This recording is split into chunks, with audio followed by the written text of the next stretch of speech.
जय श्री राम। जय जय श्री राम।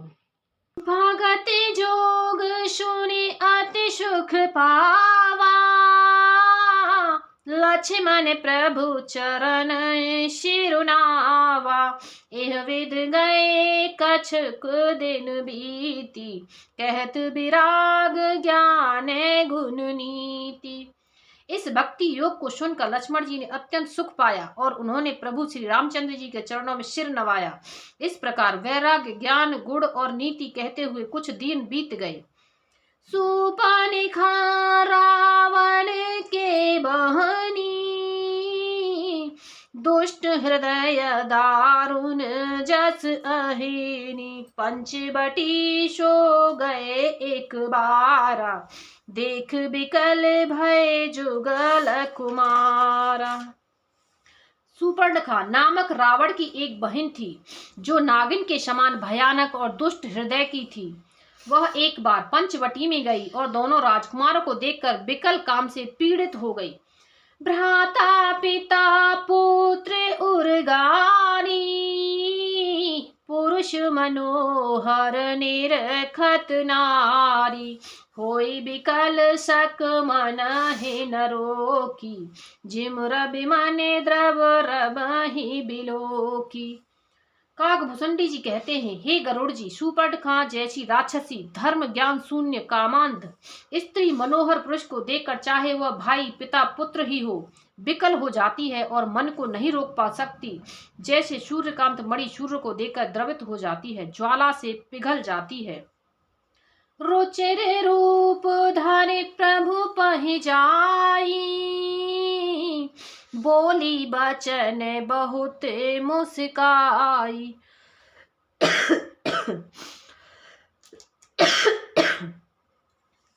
तुम सम पुरुष नमो सम नारी, यह संजोग विध रचा बिचारी।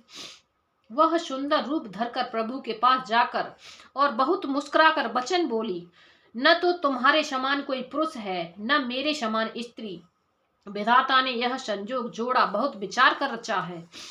मम अनुरूप पुरुष जग माही, देखूं खोजी लोक तेहु नाही।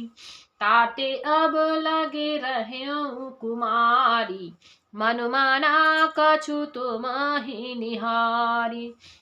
मेरे योग्य पुरुष वर जगत भर में नहीं है। मैंने तीनों लोकों को खोज देखा, इसी से मैं अब तक कुंवारी अविवाहित रही। अब तुमको देखकर कुछ मन माना चित्त ठहरा है। सीता ही चेतई कही प्रभु बाता, अहै कुमार मोर लघु भ्राता।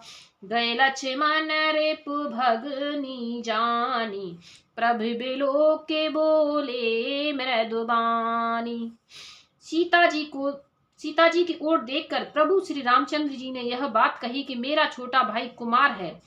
तब वह लक्ष्मण जी के पास गई। लक्ष्मण जी उसे शत्रु की बहन समझकर और प्रभु की ओर देखकर कोमल वाणी से बोले, सुंदर सुन में उन कर दासा,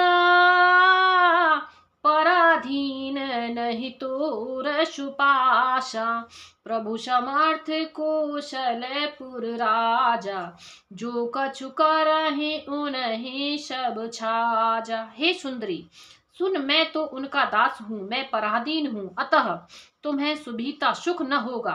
प्रभु समर्थ हैं, कौशलपुर के राजा हैं, वे जो कुछ करें उन्हें सब फलता है। सेवक सुख चह मान भिखारी, व्यसनी धन शुभ गति विभिचारी। लोभी जसु चह चार गुमानी, नव दुहि दूध चहत ए प्राणी। सेवक सुख चाहे, भिखारी सम्मान चाहे, व्यसनी जिसे जुए शराब आदि का व्यसन हो, धन और व्यभिचारी सुभगति चाहे, लोभी यश चाहे और अभिमानी चारों फल अर्थ धर्म काम मोक्ष चाहे, तो ये सब प्राणी आकाश को दुहकर दूध लेना चाहते हैं, अर्थात असंभव बात को संभव करना चाहते हैं। पुनि फिर राम निकट सो आई, लक्ष्मण पहि बहुरी पठाई। लक्ष्मण कहा तो ही शोभरई, जो तृण तोरे लाज परिहरहि। वह लौटकर फिर श्री राम जी के पास आई। प्रभु ने फिर उसे लक्ष्मण जी के पास भेज दिया। लक्ष्मण जी ने कहा, तुम्हें वही बरेगा जो लज्जा को तड़ तोड़कर अर्थात प्रतिज्ञा करके त्याग देगा, अर्थात जो निपट निर्लज होगा। तब खिसियाने राम पहि गई,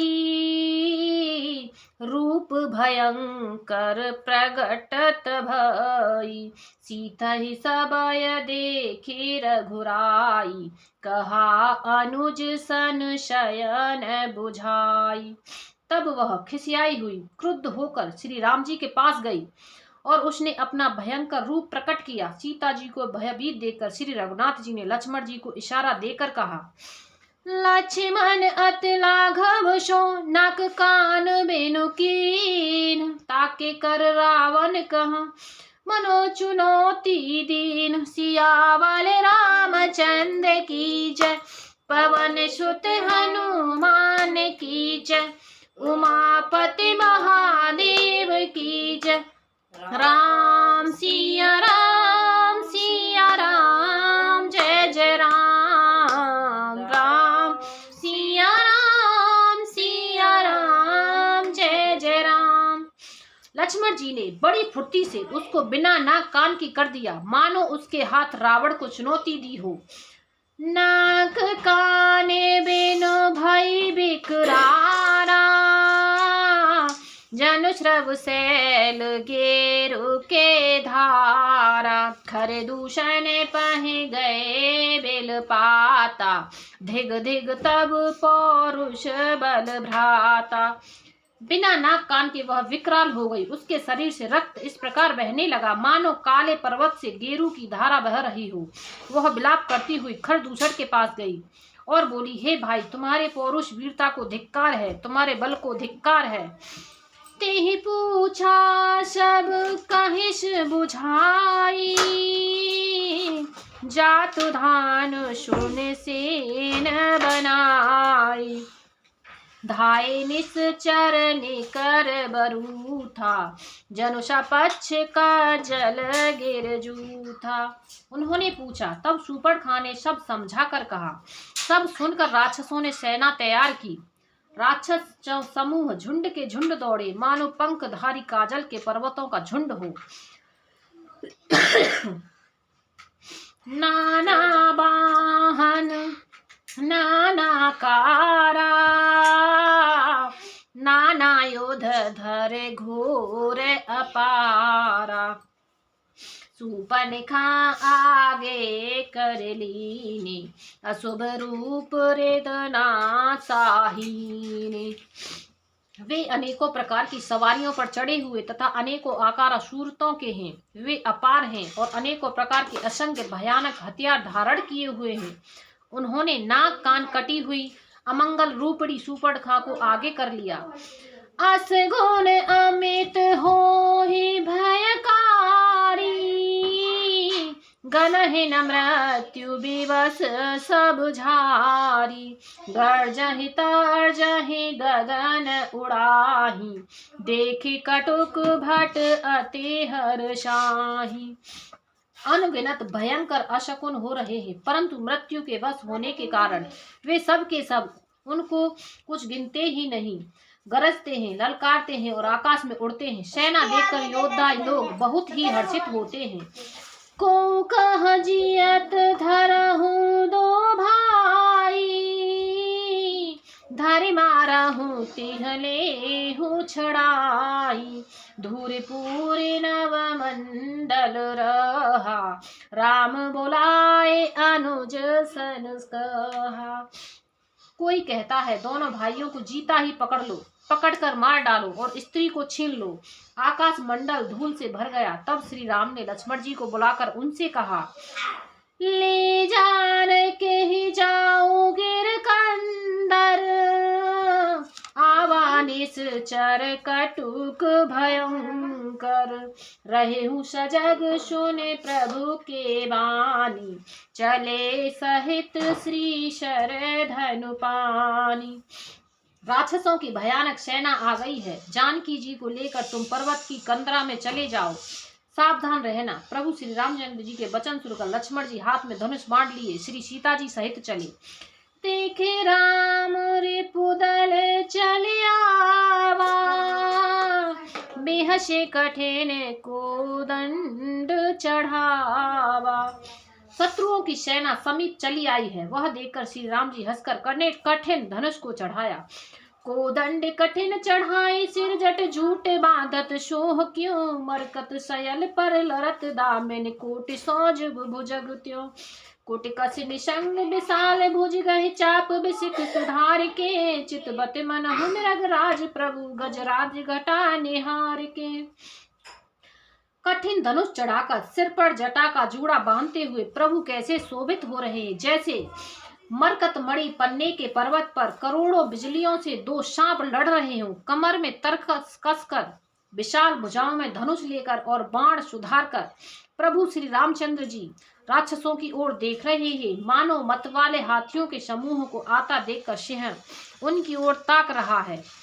आए गए बगमेल धरहु धावत सुभट, जथा बिलो के अकेले बाल रबहि घेरत धनुज। सियावल रामचंद्र की जय, पवन सुत हनुमान की जय, उमापति महादेव की जय। राम सिया राम जय जय राम, राम सिया राम जय जय राम। पकड़ो पकड़ो पुकारते हुए राक्षस योद्धा बाग छोड़कर वहीं तेजी से दौड़े हुए आए और उन्होंने श्री राम जी को चारों ओर से घेर लिया, जैसे बाल सूर्य उदयकालीन सूर्य को अकेला देखकर मंदेह नामक दैत्य घेर लेते हैं। बोलो सियावल रामचंद्र की जय। जय श्री राम। जय जय श्री राम।